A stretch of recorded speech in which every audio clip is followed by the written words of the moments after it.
Good morning. Wake Up Wednesday. Welcome to Wake Up Wednesday. This is the day for you to wake up. Wake up to your life.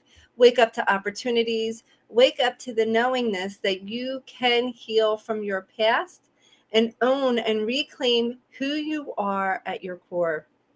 It's funny, I was just having a conversation with a friend and we were talking about, really owning your feminine essence, really owning who you are at your core, and how so many women are afraid of that, right? I know I was afraid to tap into my femininity, afraid to tap into being the girl that I truly desired and knew that I was.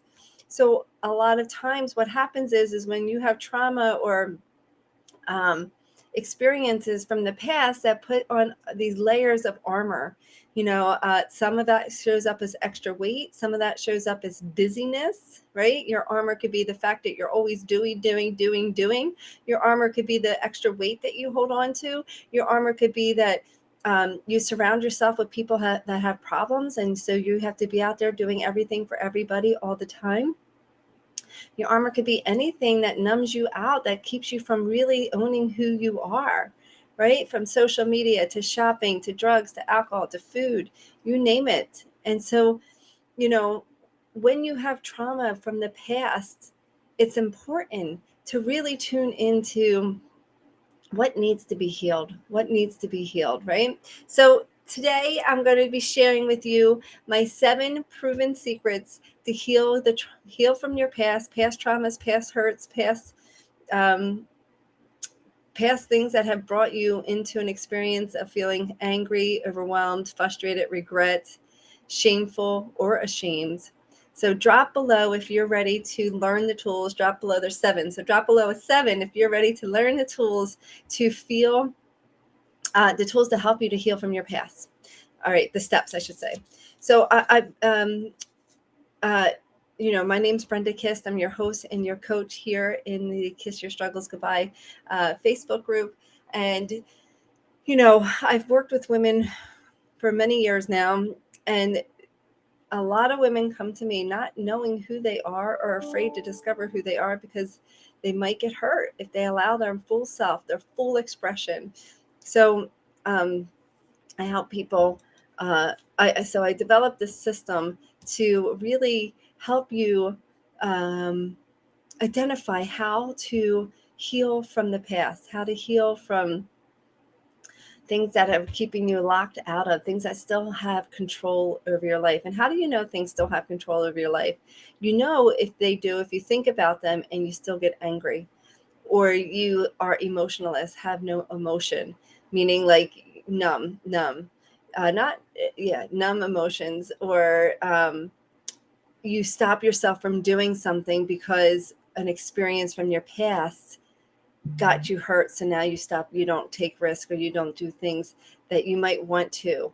That's how you know experiences, things from your past still have control over you. It could be an experience, a situation, a person, a place, even. So here's what I know to be true. When you follow these 7 steps, when you follow these steps to really tune in, to really make a decision. So transformation and change cannot happen without your desire and want to happen. Do you know more people will move away from pain than they will to gain pleasure? So ask yourself, are you suffering enough that you want change? What happens for a lot of people is you get comfortable in the feeling of suffering.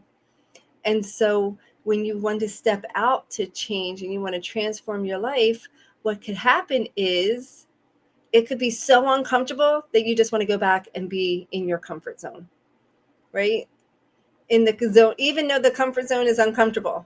So a key to changing your life is stepping outside the comfort zone and knowing that as you move through it, things will become easier for you to stay in the place of feeling good. So the first step in healing yourself is tuning in. You actually have to become present, become grounded, become aware of what's going on in your physical, emotional, mental body. What are your thoughts? What is your body feeling? What are you feeling? What are your emotions that you have?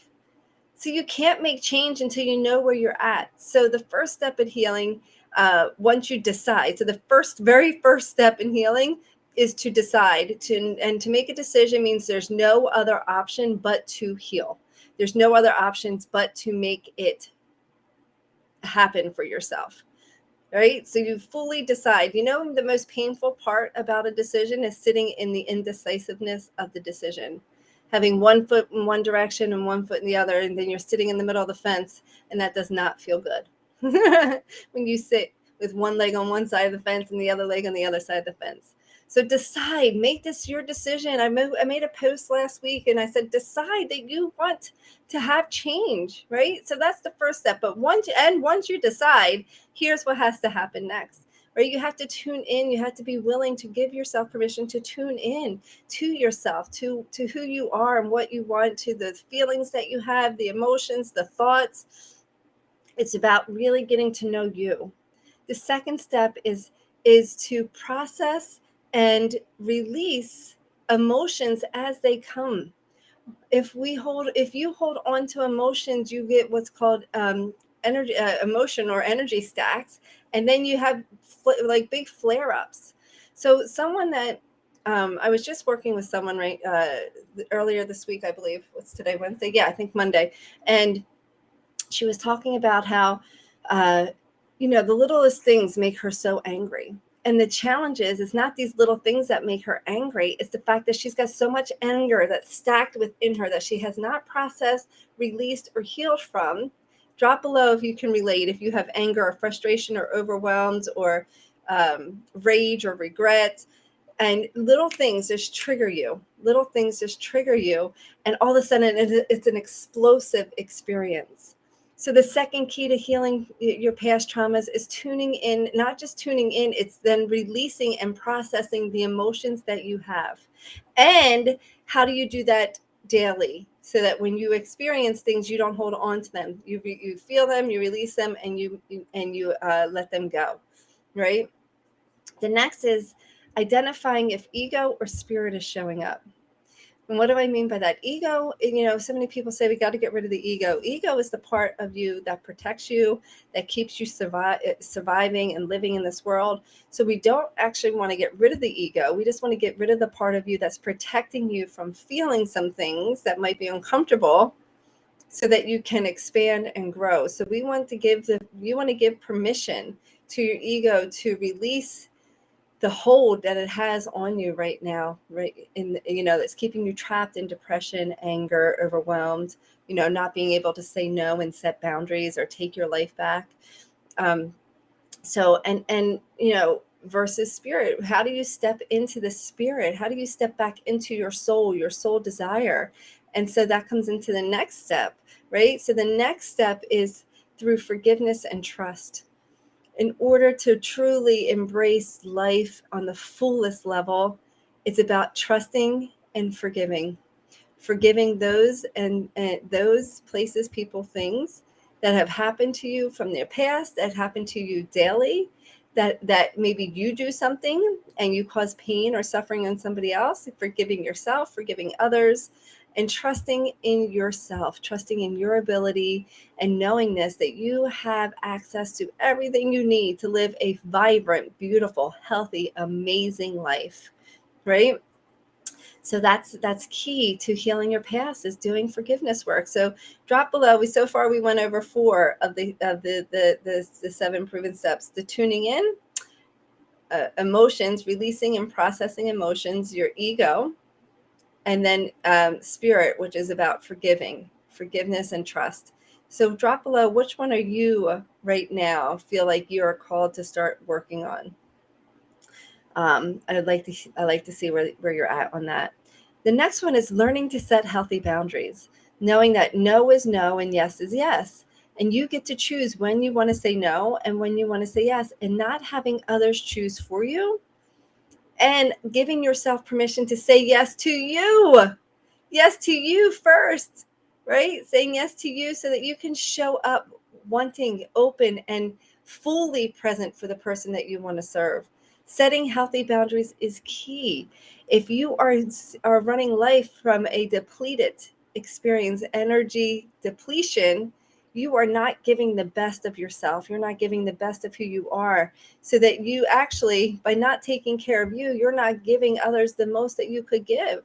So if you think it's selfish around taking care of you, which is not, but if you have that belief, look at it in the sense that if you take care of you, you can give so much more to others. And if you don't take care of you, you're giving from a depleted cup and you're not giving nearly as much as you could. So you're robbing them of what you potentially could give them. So setting healthy boundaries, saying no and yes when you mean no. Saying no when you mean no and yes when you mean yes.